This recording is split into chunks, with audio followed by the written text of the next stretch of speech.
Hello, I'm Bruce Hillman, Editor-in-Chief of the JACR. For a couple of years now, I've been choosing one article in each issue for CME credit. Many of your colleagues have been using this interesting and often entertaining way of obtaining CME credit. Now, for the first time, JACR will be offering SAM credit. Our first SAM offering will be related to health insurance. 3 articles that I've chosen from the recent special issue, December 2012, on health insurance, edited by Saurabh Jab and Tom Baker from the University of Pennsylvania. The special issue could not have come at a better time. What with the upholding of the Affordable Health Care Act by the Supreme Court and the re-election of President Obama, it is certain that this law will be implemented. Taking this SAMS program will allow you to understand much better the intricacies of health insurance, its purposes, objectives, and problems. To pique your interest and hopefully to convince you that you should participate in this SAM, I want to ask Dr. Jha, one of the editors, a few questions. Dr. Jha, first of all, what are the key principles of health insurance that every radiologist should know?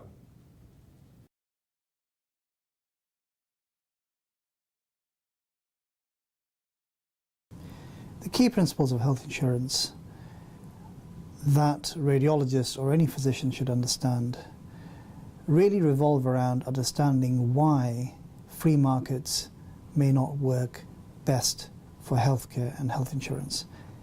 Now, I hasten to add that I am actually a proponent of free markets. I think they've done a great deal of good for social welfare. However, there are certain scenarios where competition need not or does not necessarily lead to improved outcomes. And health insurance is one of them.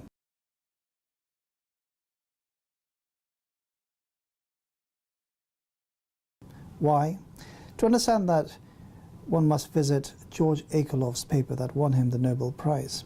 He hypothesized that in a used car market where there is asymmetric information, not imperfect information, but asymmetric, in a sense that sellers knew the quality of the cars, the buyers did not.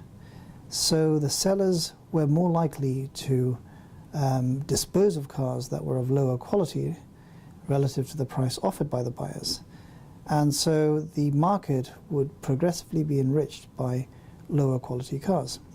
Taking that example of healthcare, health insurance, the health insurance market, if left unfettered, risks being enriched by people who are most likely to buy insurance, who are most likely to need insurance, and therefore the sicker people, those with pre-existing conditions.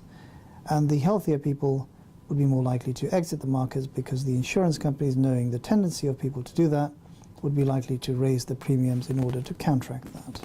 So we have 2 scenarios that are perfectly rational responses to the asymmetric information, the denial of pre-existing condition and the exclusionary waivers by insurance companies, and the tendency to purchase insurance by people only when they most need it.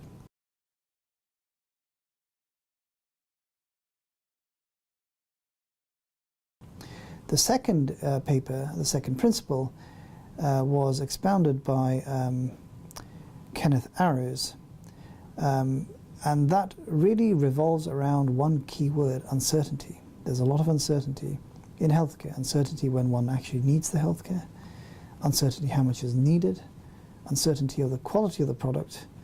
And to compound that uncertainty, there is a fact that in healthcare, the principal-agent relationship, or the relationship between the patient and the physician, is, for want of a better word, contaminated by the fact that the agent himself or herself is the supplier. So there is a real risk of misalignment of incentives over here.